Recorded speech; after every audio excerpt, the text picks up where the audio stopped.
몇 년 전 청년부를 데리고 제주도에서 비전 출입을 한 적이 있습니다. 스타렉스를 렌트해서 다녔는데 하루는 목적지를 내비게이션에 입력을 하고 길을 잘 모르니까 내비게이션을 따라갔습니다.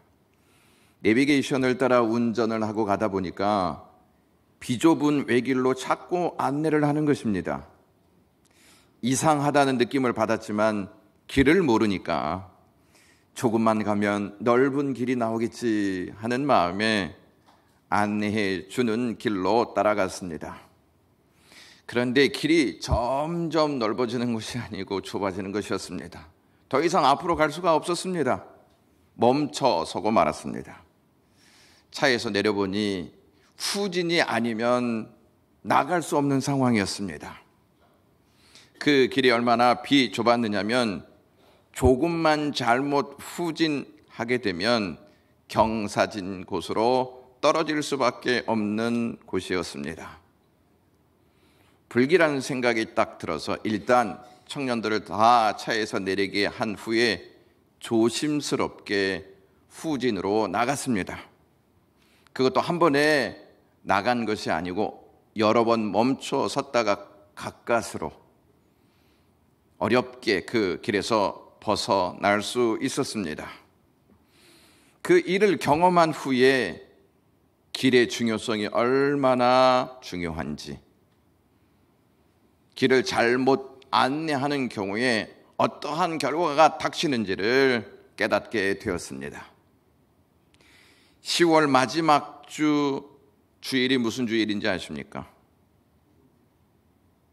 10월 마지막 주일이 마지막 주일이지 무슨 주일입니까? 10월 마지막 주일은 종교개혁주일입니다.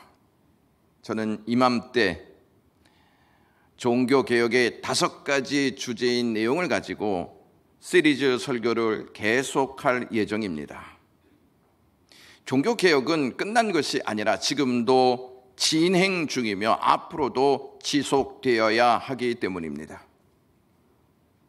교회는 주님이 오실 때까지 개혁되어야 할 줄로 믿습니다. 개혁되지 않으면 로마 가톨릭이 범한 룰을 그대로 답습하게 되는 꼴이 되고 맙니다.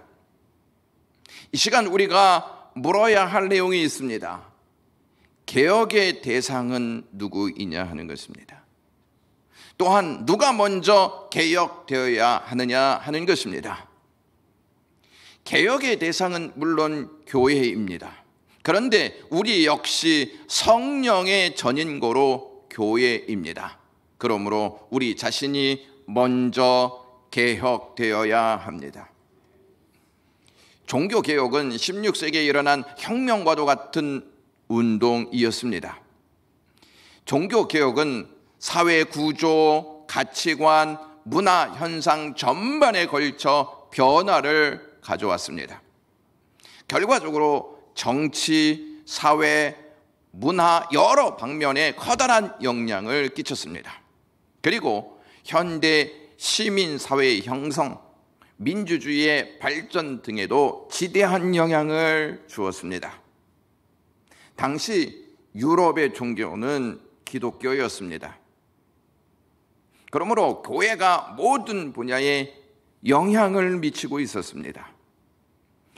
종교개혁이라는 말은 모든 종교를 포함하는 의미가 아니라 교회 개혁을 뜻합니다. 오늘날과 같은 다원적인 종교 현실에서 볼 때 종교개혁이라고 하는 표현은 모든 종교를 망라한 범종교적 쇄신의 의미로 오해될 소지가 있습니다. 개혁자들이 추구했던 근본 동기나 그 과정은 일반적인 의미에 있어서 종교개혁이 아니라 하나님의 교회의 쇄신입니다. 그러므로 교회개혁이라는 표현이 보다 직접적인 표현인 동시에 개혁 정신에 부합되는 용어입니다. 종교개혁이란 간단히 말하면 원래 기독교 회복 운동이었고 그것은 그리스도 교회의 본래적인 신앙과 생활에서 이탈한 중세 로마 가톨릭 교회의 형식화된 의식적 생활에서 떠나 사도적 교회로 회복되는 의미가 담겨져 있습니다. 그러니까 원래의 교회의 자리로 돌아가는 것, 이것이 종교개혁입니다. 다시 말씀드리면 하나님의 말씀에서 떠난 로마 가톨릭의 성내전적인 제도와 공적 사상 등과 같은 비복음적인 것에서 벗어나 원래의 말씀의 자리로 돌려놓는 회복운동이 종교개혁이라는 말씀입니다. 제가 서두에 스타렉스가 내비게이션을 따라갔을 때 갈 수 없는 길을 만난 것은 안내를 잘못 받았기 때문입니다. 종교개혁이 있기 전까지 로마 교회는 교회를 잘못 안내해 가지 말아야 할 길을 가게 했습니다. 종교개혁자들은 로마 가톨릭이 인도하는 길이 잘못되었음을 알고 바른 길로 나아갈 수 있도록 안내자의 역할을 감당했습니다. 바른 길을 가려면 우선 잘못된 길에서 나와야 합니다. 그 길에 계속 머물러 있으면 아무런 유익이 없습니다. 그렇다면 개혁자들은 무엇을 통해 로마 가톨릭이 잘못된 안내를 하고 있는지를 알았을까요? 그것은 바로 성경이었습니다. 성경을 알지 못했다면 그들은 개혁을 위해 헌신하지 않았을 것입니다. 무엇을 개혁해야 하는지도 몰랐을 것입니다. 열왕기상 22장에서부터 23장을 보면 유다왕 요시아가 개혁하는 내용이 나옵니다. 그는 성전을 보수하다가 성전에서 율법책을 발견합니다. 그 책을 읽고는 자신이 하나님 앞에서 얼마나 많이 벗어나 있는지를 알게 되어 개혁을 시도하게 됩니다. 요시야 왕은 모든 백성을 불러 모아 발견한 하나님의 말씀을 들려주기 시작합니다. 그리고는 성전을 포함하여 유다 전역에 있던 우상들을 다 깨뜨려 부숩니다. 하나님의 말씀을 통해 하나님의 뜻을 알면 무엇을 버려야 할지, 어디로 가야 할지, 어떻게 살아야 할지, 무엇을 따라가야 할지, 누구를 사모해야 하는지를 분명하게 알게 됩니다. 요즘은 길을 안내하는 내비게이션 어플이 참 많습니다. 카카오 내비게이션, 네이버 내비게이션, 구글 내비게이션, 티맵 내비게이션 등이 있습니다. 이 어플 중에서 다른 어플에서는 알려주지 않고 이 어플에서만 알려주고 다른 어플은 다 틀린데 이 어플만은 바르게 알려준다면 당연히 그 어플을 택할 것입니다. 틀리지 않고 바르게 알려주는 것이 있다면 그것이 최종 권위를 갖기 때문입니다. 오류가 있는 것은 최종 권위를 가질 수 없습니다. 로마 가톨릭은 최종 권위를 세 가지로 보았습니다. 첫 번째는 교황이 최종 권위자였습니다. 전통이 최종 권위였습니다. 또한 성경이 최종 권위였습니다. 그러니까 최종 권위는 세 가지였습니다. 그러므로 로마 가톨릭은 이 세 가지가 최종 권위를 갖고 있기 때문에 이것으로 안내받아야 바른 길로 갈 수 있다고 믿었습니다. 농담 같은 이야기이지만 중세 로마 교인들에게 당신은 구원받았습니까? 이렇게 물으면 그들은 이렇게 대답했다고 합니다. 나는 잘 모릅니다. 우리 본당 신부님께 물어보세요 라고 대답했다고 합니다. 권위 있는 사람에게 물어보아야 확실하게 알 수 있다는 것입니다. 자기는 확신을 갖지 못하더라도 신부가 말해주면 그것이 다 옳다는 것이죠. 왜? 신부에게는 권위가 있기 때문이라는 것입니다. 그만큼 권위가 중요하고 그것이 미치는 영향은 놀라울 정도로 컸습니다. 그런데 사람인 교황, 주교는 잘못을 범할까요? 범하지 않을까요? 범합니다. 성경이 말하기를 이 세상에는 의인이 없다, 하나도 없다고 말씀했기 때문입니다. 그래서 교황은 최종 권위를 가질 수 없다는 것입니다. 그리고 최종 권위로 여겼던 것 중에 하나가 전통입니다. 로마 가톨릭은 고대로부터 내려오는 전통, 그리고 신조, 신앙 고백, 이것을 포함하여 교황의 회칙 등을 다 전통에 포함시켰습니다. 여기에서 말하는 교황의 회칙은 교황이 전 세계 가톨릭 신자와 주교들에게 전하는 최고 권위의 사목 교서로 교황이 주교들에게 보낸 형식을 통해 전 세계 가톨릭 교회와 10여 억명이 되는 가톨릭 신자에게 전파하는 내용입니다. 그러나 종교 개혁자들은 오직 성경만이 최종 권위를 갖는다라고 믿었고 그것을 가르쳤습니다. 전통은 기독교 신앙을 한 세대에서 다음 세대로 전해주는 역할을 합니다. 이전 세대로부터 다음 세대로 물려주는 모든 기독교 유산을 다 가르칠 수 있습니다. 전통이라고 하는 것은 있을 수가 없을 수가 없고 자연스럽게 생겨날 수밖에 없습니다. 그런데 전통이 문제가 될 수 있음을 아셔야 합니다. 예를 들어서 바리새인과 서기관들이 예수님께 와서 왜 당신의 제자들은 손을 씻지 않고 음식을 먹습니까? 이렇게 비난했습니다. 장로들의 전통을 어겼다 하는 이유 때문에서 비난한 것입니다. 이에 대해서 예수님께서 마태복음 15장 3절에 이렇게 말씀하십니다. 너희들은 너희의 전통을 지키려고 하나님의 계명을 범하지 않느냐라고 책망하셨습니다. 때로는 교회의 전통과 하나님의 말씀이 충돌할 때가 있습니다. 하나님의 말씀을 구체화하여 적용하고 가르치려는 노력이 어느 순간에 하나님의 말씀 자체를 거스르는 것이 될 수 있습니다. 종교 개혁자들은 전통을 항상 성경에 종속된다, 성경 위에 결코 다른 것이 더 위에 차지할 수 없다, 이렇게 말한 것입니다. 그러니까 종속되는 것이지 결코 성경과 같은 권위를 가질 수 없다, 이렇게 말했습니다.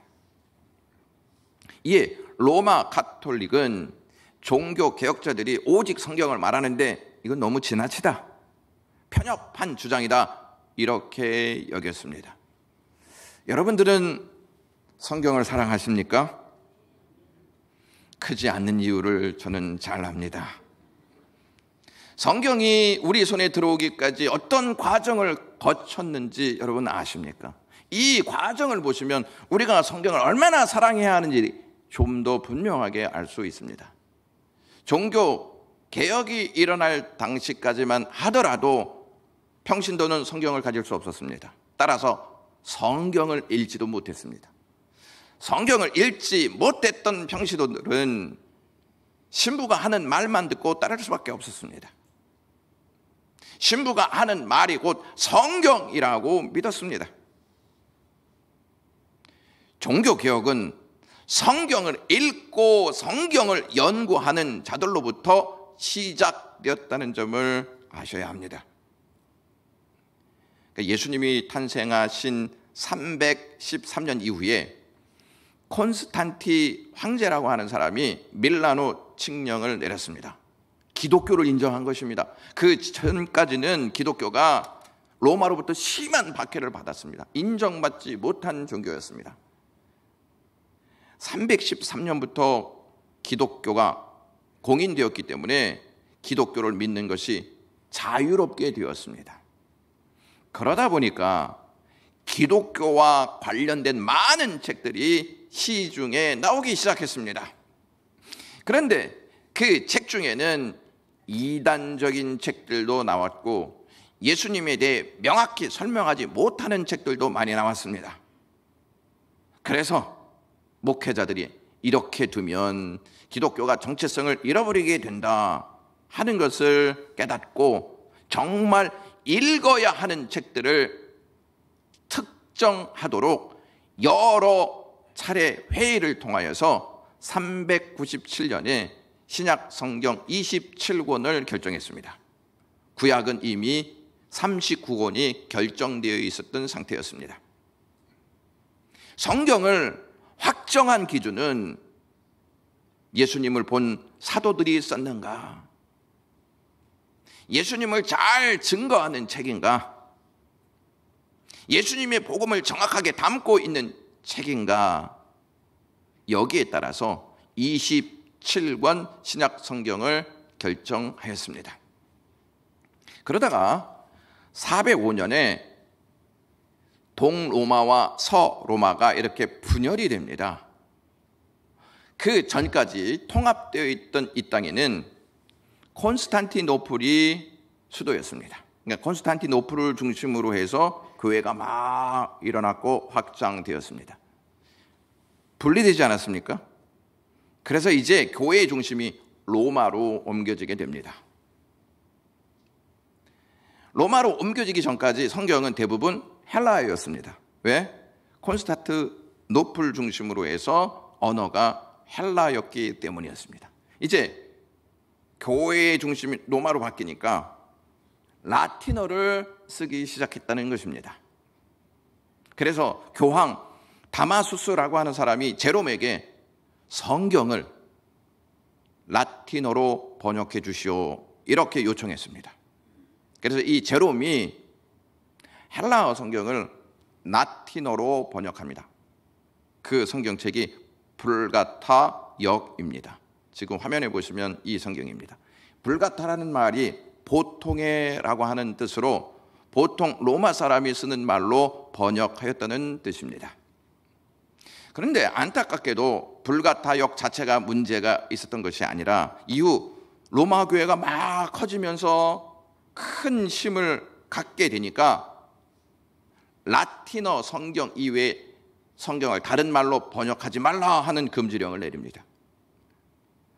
라틴어로만 성경을 읽어야 한다고 공식화했습니다. 그렇게 1000년이 지나갑니다. 1000년 동안 성경이 다른 말로 번역되지 못하였고 라틴어로만 읽혀졌습니다.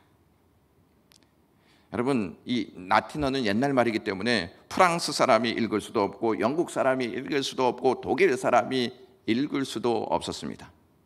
성경을 연구하는 신부만 읽었습니다. 그래서 성경을 읽을 수 없는 일반 백성들을 가르치기 위해서 여러분 성상 있지 않습니까? 그리고 성화를 가지고 그들을 가르치기도 했습니다. 1000년 동안 성경을 읽지 못하니까 어떠한 일이 일어났을까요? 중세의 교회가 완전히 타락합니다. 그러다가 주후 1384년에 영국의 위클리프라고 하는 사람이 성경이 일반 사람들에게도 읽혀져야 한다. 그래야 심령이 살아날 수 있다 해서 라틴어 성경을 영어로 번역하기 시작합니다. 이를 계기로 종교개혁의 불씨가 시작되는 것입니다. 위클리프가 라틴어 성경을 영어로 번역해서 일반 사람들도 읽히게 했다는 말이 가톨릭 교회에 딱 들어갑니다. 근데 이 위클리프가 죽습니다. 죽는데 이 소식을 딱 들은 로마 가톨릭이 어떻게 조치를 취했는지 아십니까? 그의 무덤을 파서 그 시체를 꺼내서 목을 잘라버렸습니다. 죽은 시체를 그 정도까지 했다는 것입니다. 또 그 당시에 한 아버지가 있었습니다. 내가 성경을 너무 사랑한다. 이 성경을 아이들에게 좀 잘 가르쳐야 되겠다 해서 주기도문을 영어로 번역하여서 가르쳐 주었습니다. 낱말은 누가 들을까요? 강아지가 듣고 반말은 누가 들을까요? 역시 강아지가 듣습니다. 이 내용이 퍼지기 시작합니다. 그러니까 하나님의 말씀이 영어로 가르쳐지고 영어로 기도한다더라. 그래서 로마 가톨릭이 어떻게 조치했는지 아십니까? 이 일가족을 다 화형시켜버렸습니다. 성경을 번역했다는 이유로, 성경을 읽었다는 이유로 일가족을 다 죽여버렸던 것입니다. 그러니 루터가 당시 교회와 교황을 사악한 자들이라고 비난하는 것은 좋게 이해가 되지 않습니까?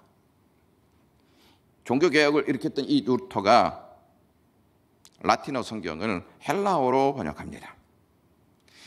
인쇄술이 발달되기 전에 그 당시에 성경의 가격이 얼마나 되는지 아십니까? 요즘에 성경 한 권 사는데 한 5만 원 정도 들지 않습니까?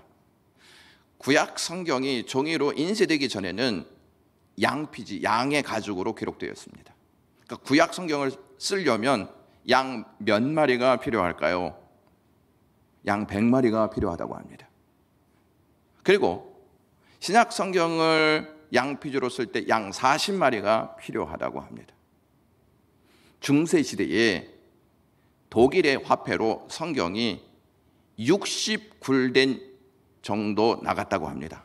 60굴덴이 어느 정도냐면 작은 농장 하나의 가치였다고 합니다. 농장을 갖지 못한 평민들은 절대 성경을 가질 수가 없었습니다. 얼마나 높은 가치입니까? 그러므로 평신도들이 성경을 구입할 수가 없었습니다. 이제 인쇄술이 발달되어서 성경이 종이로 나오기 시작했는데 5굴덴 정도로 떨어지게 되었습니다. 5굴덴 정도는 얼마 정도의 가치가 있냐면 2굴덴이 송아지 한 마리의 가격이었습니다. 그러니까 5굴덴은 송아지 2마리 반 가격이었다 하는 것을 알 수가 있습니다. 여러분들은 성경을 어떻게 대하고 계십니까? 최종 권위로 믿고 있습니까? 최종 권위로 성경을 믿고 사는 사람들은 성경을 대하는 태도가 다릅니다. 성경을 읽고 성경을 배우고 성경 말씀대로 순종하면서 삽니다. 성경을 차선에 두지 않고 우선순위에 둡니다. 우리는 성경을 많이 읽는 것에 의미를 부여할 때가 많습니다. 적어도 성경을 평일에 3장, 주말에는 5장 읽으려고 노력합니다.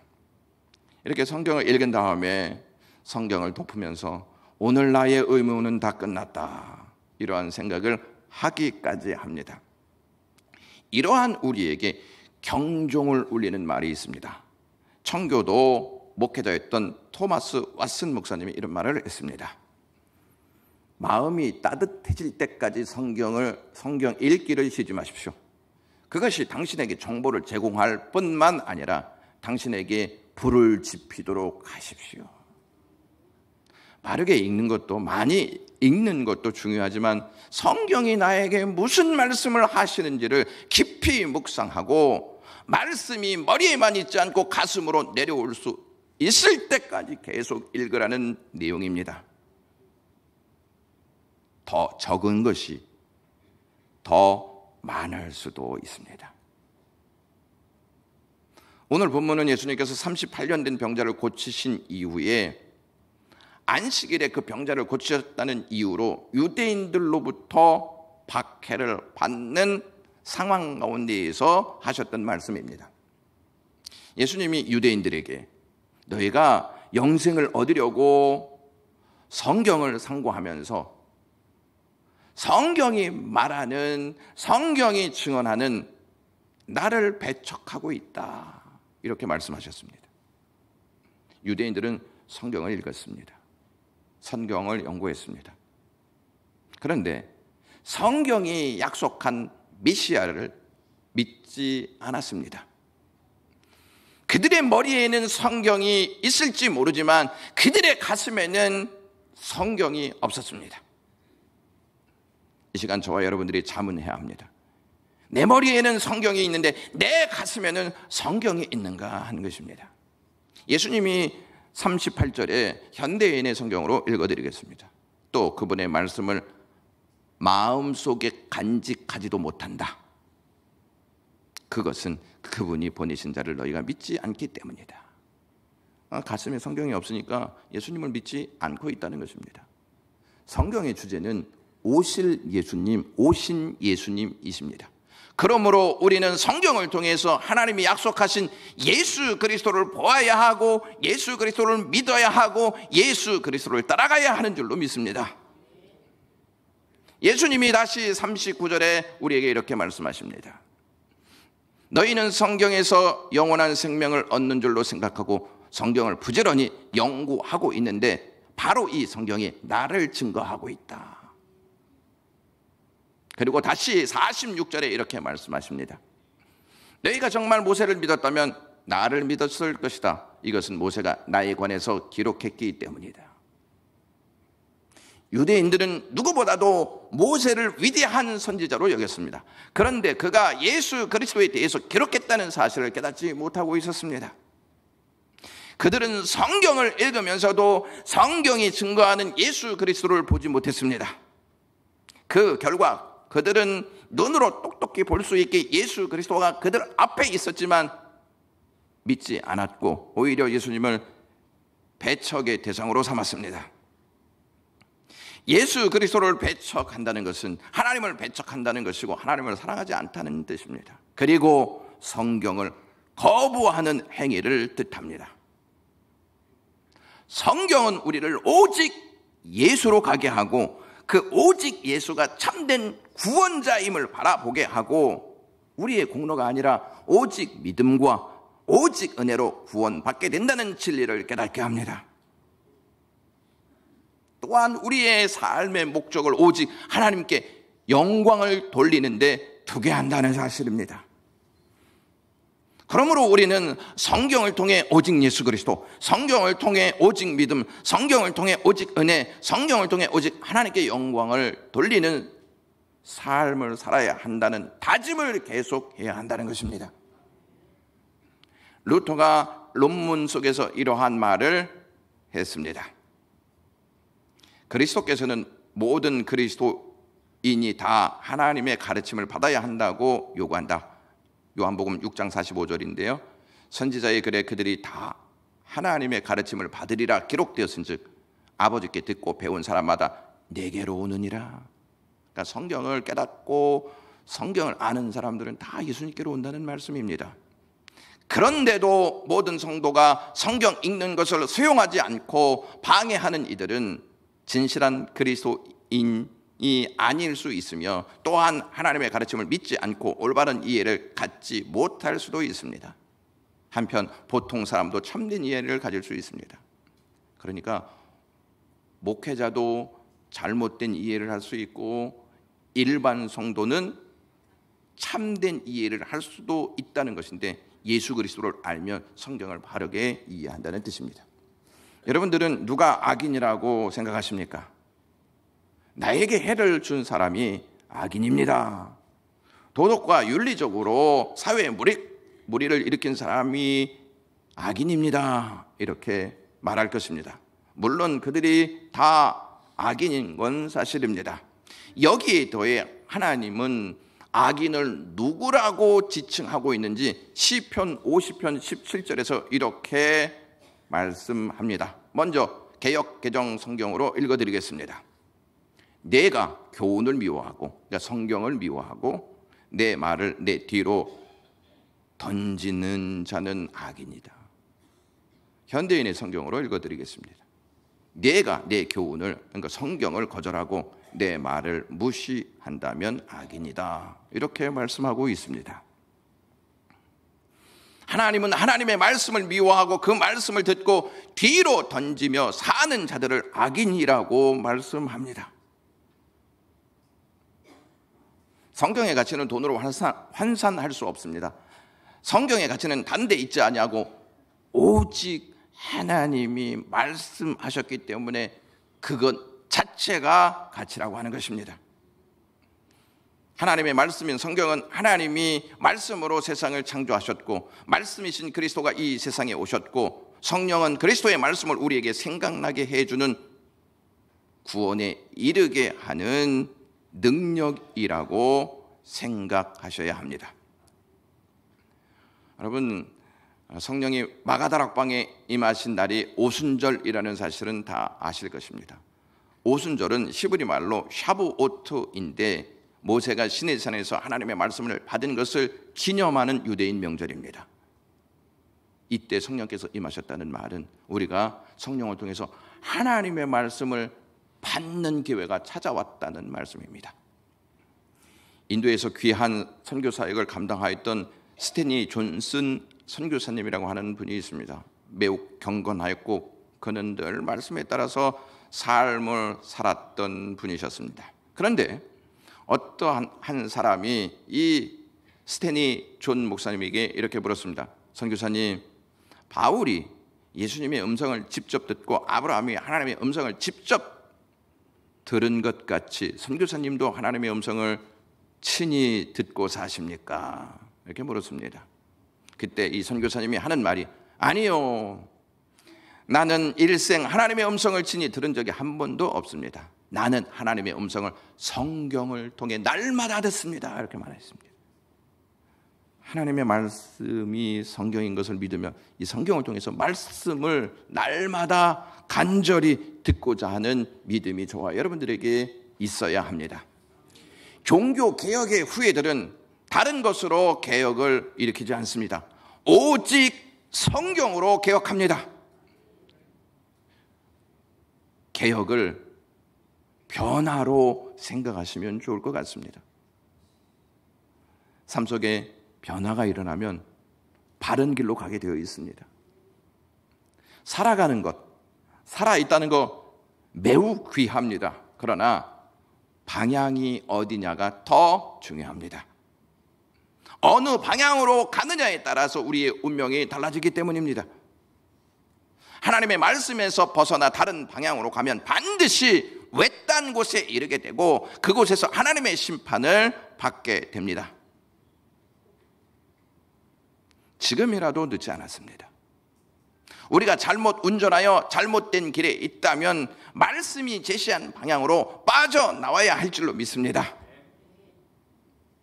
제가 막다른 길에서 후진으로 나온 것처럼 그렇게 우리는 말씀이 아닌 다른 길에서 나와야 합니다. 여러분들은 성경이 최종 권위가 있다고 믿습니까? 자신이 별로 없으신 것 같습니다. 이걸 믿으면 성경을 계속 읽게 되어 있습니다. 그리고 말씀을 듣게 되고 말씀을 배우게 되고 필사도 하게 되는 것입니다. 사탄이 우리를 교회에 못 가게 하는 이유가 있습니다. 무슨 이유 때문이라고 여러분 생각하십니까? 우리는 바쁘거나 마음이 상해 있을 때 교회를 나오지 않습니다. 삶이 어려울 때 교회를 나오지 않습니다. 무슨 일이 생기면 한 주 정도는 괜찮아 이러한 마음에 교회에 출석하지 않습니다. 특히 코로나 이후로 교회에 오는 것을 예전처럼 우선순위에 두지 않습니다. 시간이 되면 나오고 그렇지 않으면 뒤로 미룹니다. 교회에 오는 것을 차선으로 생각하기 때문입니다. 그럴 때마다 사탄이 회심의 미소를 짓는다는 것을 잊지 마십시오. 사탄이 교회를 못 오게 하는 이유는 우리가 교회에 오면 하나님께 예배하지 않습니까? 예배하면서 무엇을 듣습니까? 하나님의 말씀을 듣습니다. 하나님의 말씀을 들으면 생기는 것이 있습니다. 믿음이 생깁니다. 로마서 10장 17절 말씀에 믿음은 들음에서 나며 들음은 그리스도의 말씀으로 말미암았느니라. 믿음이 생기면 예수 그리스도를 섬기고 마귀를 대적합니다. 그래서 마귀는 교회를 나오지 못하게 하는 것입니다.